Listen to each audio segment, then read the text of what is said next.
E foame! Ce? Bine! Nu mai fi supă gât, nu mai fi vagabond, în soară te fac. Ce, Jador? Va, mama, Giatna, te pup. Dormi, nu-mi place să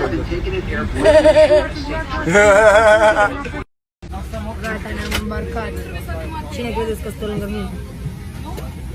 șeful ei. Nu mai scape niciodată, logic. E, faimoșii, sunteți aici? Nu!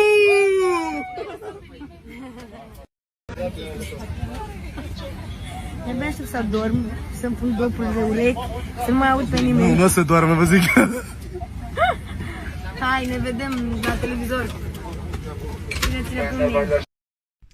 Vă pup, dragii mei jadorași. După cum bine știm, al nostru Jador a plecat într-un proiect foarte frumos în Republica Dominicană numit Survivor.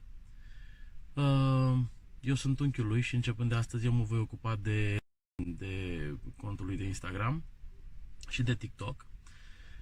Așa că eu vă voi ține la curent cu tot ceea ce se întâmplă în Republica Dominicană.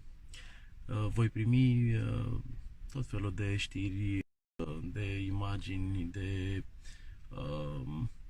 întâmplări care vor fi practic înainte să apară la TV. Eu vi le voi posta vouă aici și pe TikTok.